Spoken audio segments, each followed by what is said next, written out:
But first, our coverage of the agenda of President-elect Trump and the potential impact of some big changes. One of the major themes of his campaign was cracking down on immigration, not just of those who are undocumented, but also hundreds of thousands of people who have obtained temporary legal status during the Obama years. Now, those young adults are uncertain and anxious about what's to come. Jeffrey Brown has the story. I was 11 years old when I immigrated to the United States. I didn't know what being undocumented was. I didn't even know that a piece of paper can actually determine my whole future. I thought that, working really hard throughout high school would give me the same opportunities that, most have once they graduate. Like, you can apply to any college you want, go study upstate. 21-year-old Diana Chacon has come a long way from her birth in Lima, Peru. She's now a student at the John Jay College of Criminal Justice in New York. But her path forward could get much tougher. Chacon is a recipient of DACA, Deferred Action for Childhood Arrivals, an Obama administration policy that allows undocumented immigrants who entered the country as children to work and study here legally on a temporary basis.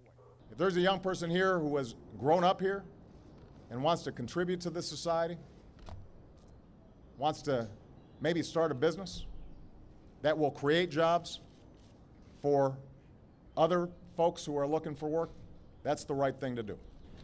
DACA changed my life. It allowed me to be involved in school more, spend more time doing my classwork assignments, spend more time applying for programs, and just get involved in my community in general. I stopped making excuses for who I was and what position I was in. I was so encouraged to keep going. I was encouraged to pursue law school. I knew that all the things that I'm doing to this point were projecting me into a better future, into a better life. And all of that's going to change because, now Donald Trump is president. This is a temporary stopgap measure. Unable to get immigration legislation passed, President Obama used his executive power to create DACA. Now, just as easily, it could be undone, with enormous potential consequences for Chacon and the 800,000 other recipients known as Dreamers. Anyone who has entered the United States illegally is subject to deportation. That is what it means to have laws and to have a country.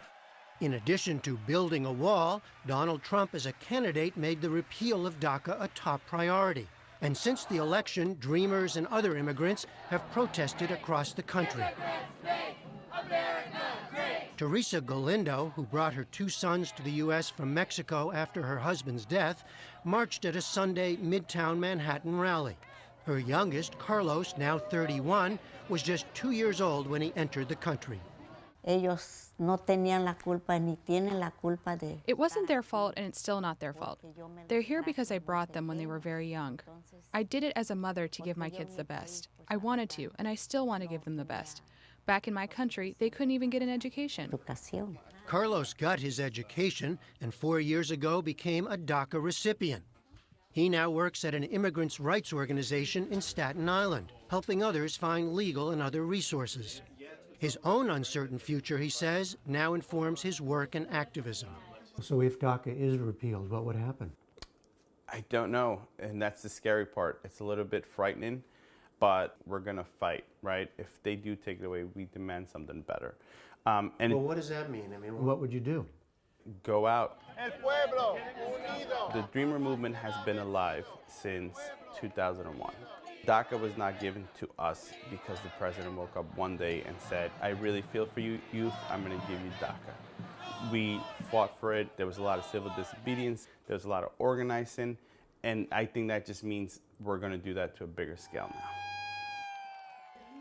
Staten Island is home to a fast-growing immigrant community, many, like Vargas, from Mexico. It's also the only one of New York's 5 boroughs to vote for Donald Trump. And it's not hard to find Trump supporters like Sebastian Demetrio, a 78-year-old veteran bagel shop worker and himself an immigrant from Eastern Europe. I came here legal. My father was working here. I came as a legal immigrant. It's a lot of people are sticking up in this country. They're taking our jobs. And I think we need to change it. Just take care of your own people first before you take care of the other people that don't belong in this country. Staten Island City Councilman Joe Borelli served as a co-chairman for the Trump campaign here in New York. It's the sentiment that we ought to be a nation of laws. You know, Staten Island is a place where many immigrants come to. Of course, New York is broadly the home of immigration to this country. The majority of people who come to New York as immigrants come here through a legal process. Just like many people's ancestors did through Ellis Island, 50% of our small businesses here in New York City are owned by immigrants or people of color or some combination thereof. They are making New York great, and they are making America great. As long as you follow the rules, you should be welcome here. His message to constituents fearing deportation now? I would tell these people to relax slightly, and I understand it's concerning, but they should wait to see what the administration puts forth. We're getting them out of our country. They're here illegally. In his first televised interview as president-elect, Mr. Trump pledged to focus first on deporting immigrants with criminal records. He's yet to clarify his position on DACA. Deanna Chacon has no criminal record, but she's hardly comforted. When you're deporting one undocumented person, you're basically deporting everybody else with that person.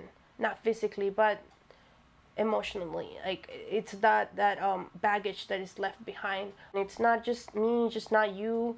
It's everybody who is gonna be affected indirectly. And separating families, separating, friendships, separating communities, in my eyes, is a form of violence. For now, she remains focused on her future. I don't want to think that because my life is in somebody else's hands at the moment means that I don't have control over it anymore. I'm so much more than the narratives that are out there about me, about my community. That's something you can't control. But what I can control is how I'm going to go about it and how I'm going to take the few next steps. I'm not going to let one piece of paper define me. I'm not going to let a president define me. I can't. From New York, I'm Jeffrey Brown for the PBS NewsHour.